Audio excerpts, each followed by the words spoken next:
I know we all have to wear masks, and it makes us feel so disconnected from people because we can't see people's mouths. I have a friend actually who watches mouths instead of eyes when they read. Anyway, but I digress. Today I would like to speak with you about spiritualism. And the reason for that is because March is the month that we celebrate the advent of modern American spiritualism, which was brought about by communication with two little girls. And we're going to talk about that in a minute, but I want to tell you the definition of spiritualism. Spiritualism is the science, philosophy, and religion of continuous life based on the demonstrated fact of communication by means of mediumship with those who live in the spirit world. Spiritualism started, well, there's actually been communication with spirit many years. Many times you've heard of old seers that have come forth and were giving information to the kings and that type of thing. But spiritualism had a very special start. It took place in the Hydesville, a little hamlet in New York called Hydesville. And I'm not going to get into the full story because I want you to research. We do have books over there, Hydesville in History. I checked, there's 2.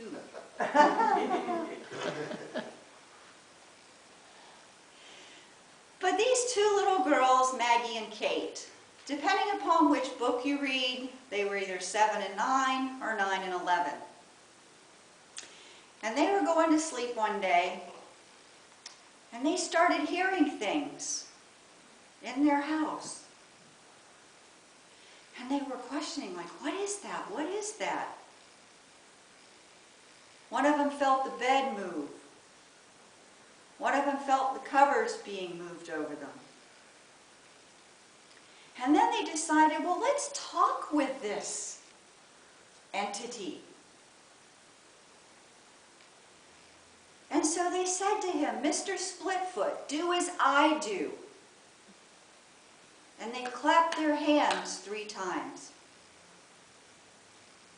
And they heard 3 raps. And then they put up their fingers. And again they heard 3 raps. And it's amazing because they said, oh, it can see as well as hear.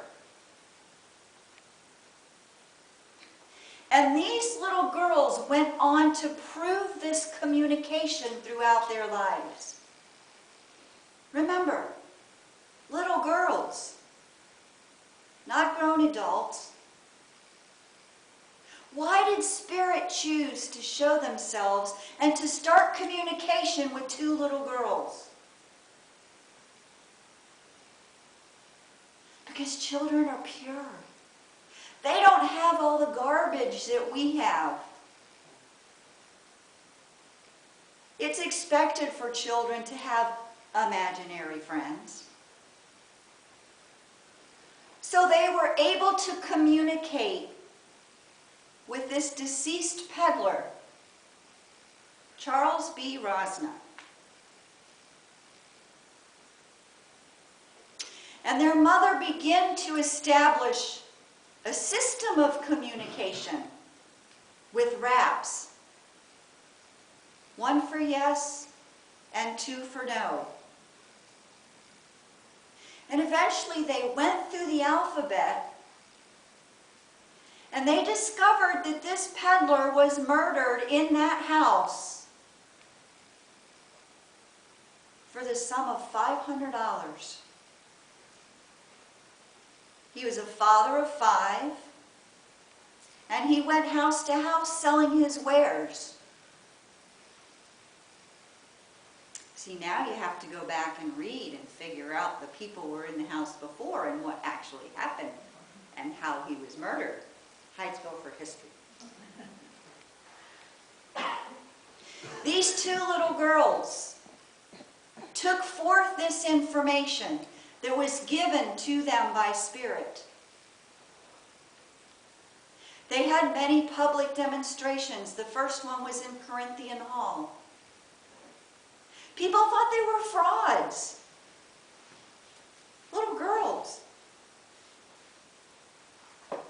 And they went through a rigorous testing.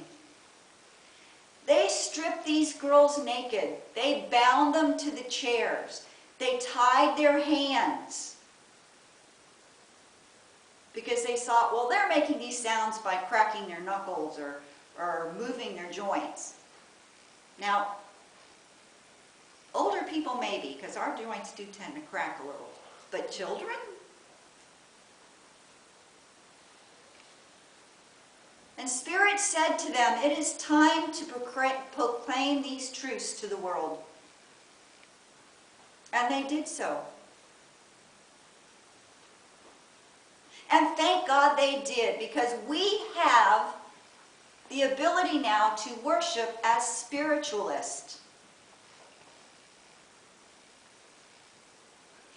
And a spiritualist is one who believes, as the basis of his or her religion, in communication between this and the spirit world through mediumship, and who endeavors to mold his or her character and conduct with the highest teachings derived therewith. Think of all the things these little girls went through just to be able to bring this truth to each and every person, so that we know, beyond the shadow of a doubt, that we do not die. How wonderful is that? Because in the books, you look up the research, and the number one fear, guess what it is? It's not public speaking. I'll give you a clue. Fear of death. And when you're a spiritualist, you know. You've studied, you've proven beyond the shadow of a doubt that we do continue with communication with the spirit side of life. It is not some woo-woo spooky thing.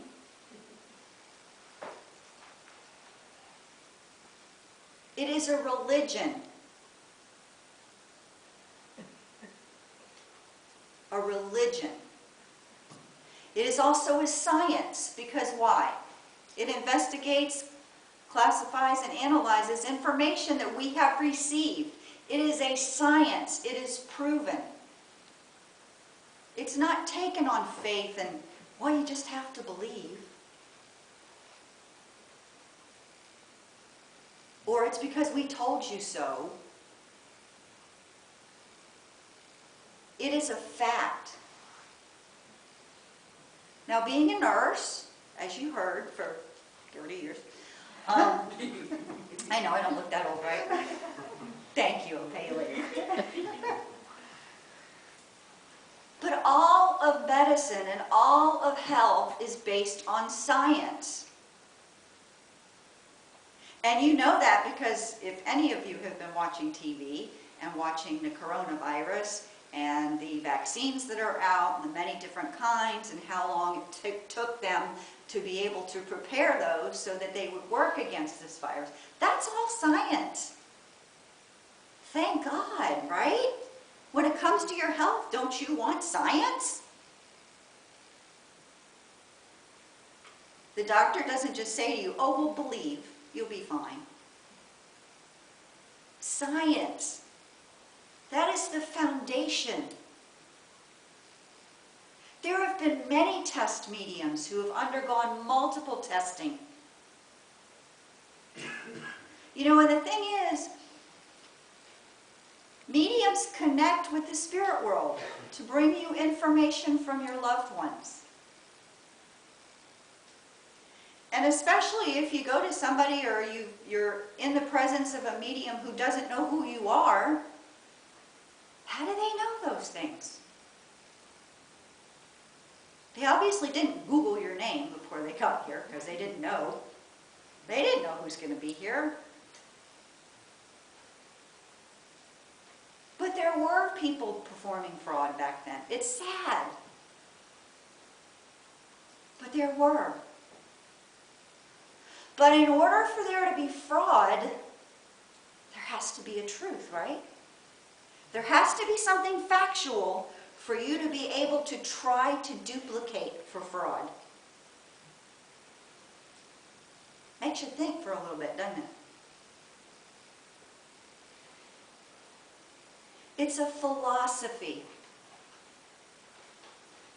Because it teaches us how to live. It's studied communication with the spirit world. It's come up with principles like we repeated together today. Those are guidelines. Help for us to move through this life. It's a philosophy of life. Not just to be repeated on Sunday, but to be taken with you and used every day in your life. A philosopher is someone who studies things and puts them together to make a more complete whole and an understanding. And they live by that.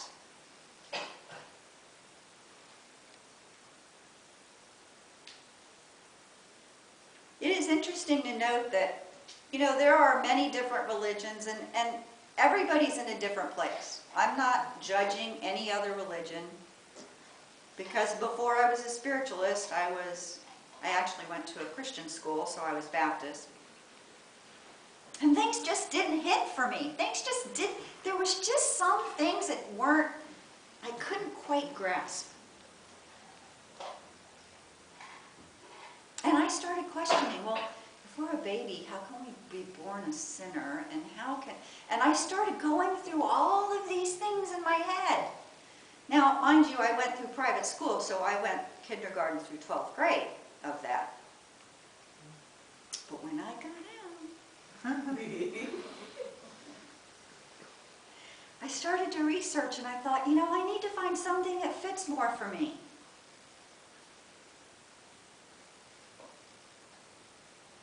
And I came to this church. And I started my studies here, way back.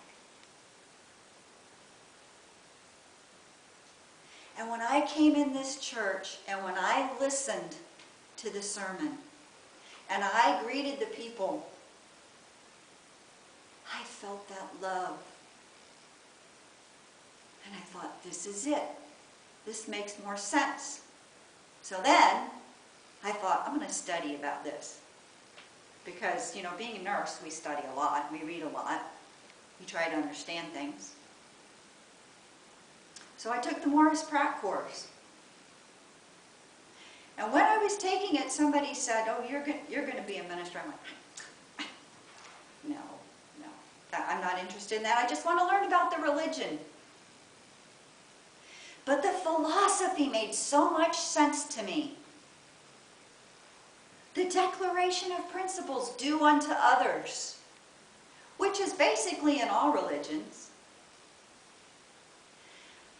But the philosophy I liked best was personal responsibility. Now, you can look at that as being good and look at that as being bad, because it's easier to blame other people for stuff going on, right? Much easier. Well, it's their fault. It's the president's fault. It's the community's fault. It's, my boss's fault. Which puts everything out of your control. And Lord knows we like to have control, don't we?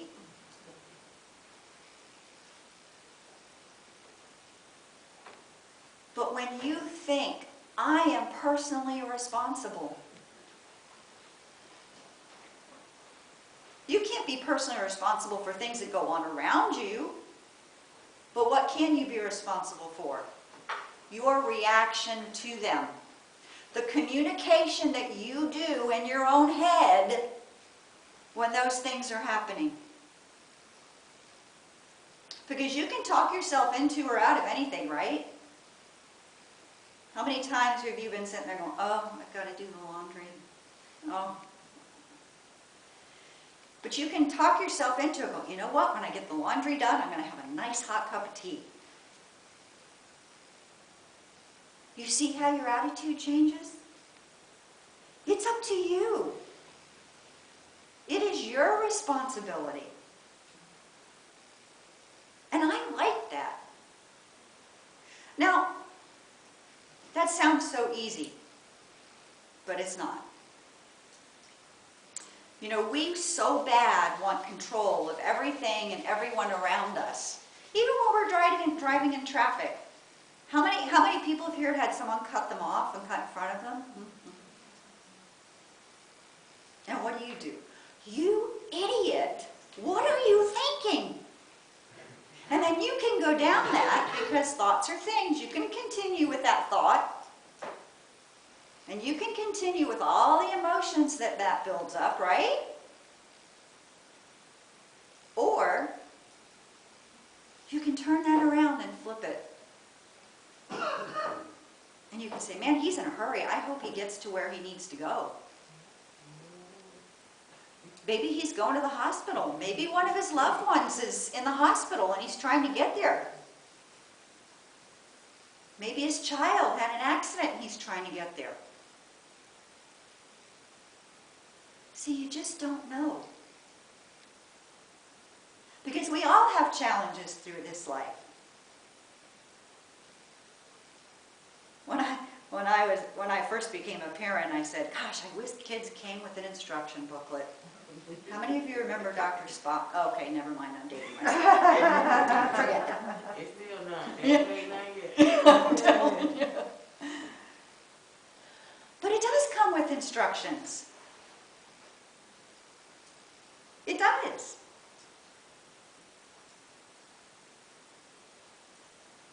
We are a religion because we strive to understand and comply with natural laws, physically, mentally, and spiritual laws, which are the laws of nature, which are God's laws. Once you learn those, and learn that you are personally responsible for yourself, and you are personally responsible for growing and learning and being of service. Because you know what? We're all one. We're all wearing masks, right? We are one. Because what you do to yourself, you do to others. The law of attraction, the law of vibration, the law of cause and effect. Those are natural laws. And I'll tell you something really neat. If you learn them here, when you go over to the spirit world, it's the same. Everything that you do here, everything that you learn here, all the growth that you have, goes with you. Spiritualism is a religion.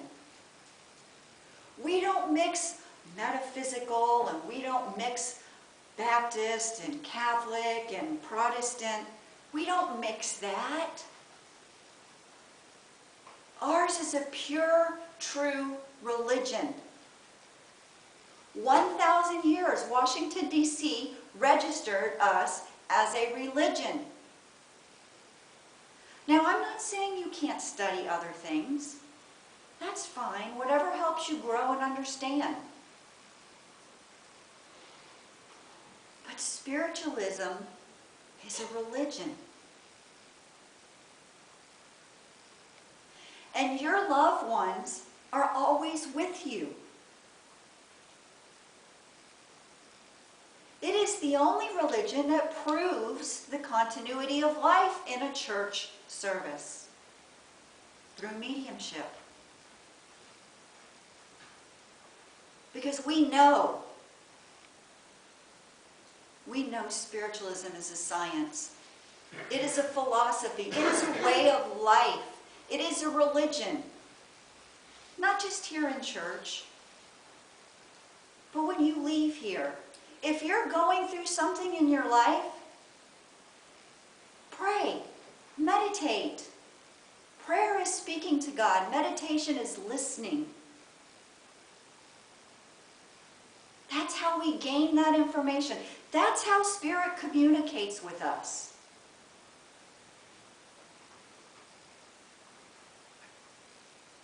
If you're going through a problem and you can't figure out what to do, go to a natural law. Go to your principles. We make our own happiness or unhappiness as we obey or disobey nature's physical laws. Hello. If you want to be happy, study the laws. God's laws. Take those with you. Because we are our own worst enemy.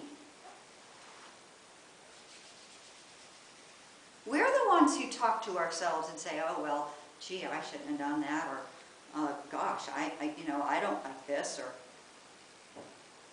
turn it around. Use the philosophy, use the religion of spiritualism, because it is a science. And it has been proven. Just think of how many spiritualist churches are in the United States and abroad.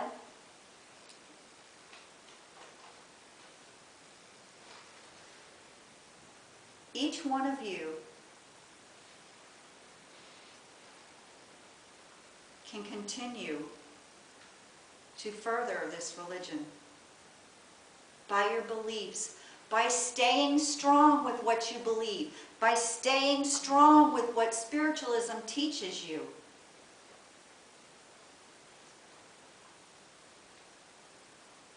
Because that is what's going to get you through here. And all that understanding and all that helping one another will follow you over there.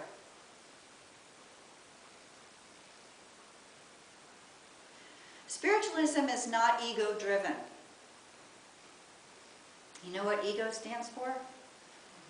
Edging God out. A little acronym for you today. Well, we're full of acronyms on the phones, right? We believe in God. We call that infinite intelligence. And that infinite intelligence is manifest and emanating through every person in this world. That spark of divinity is within each one of you. Because you know what? When you shed your physical body, guess where you go? Spirit world. You do continue. Study spiritualism. Keep it in your heart. If you have questions, there are people you can ask. And thank God for those two little girls who continued on with the demonstration of the continuity of life. God bless you.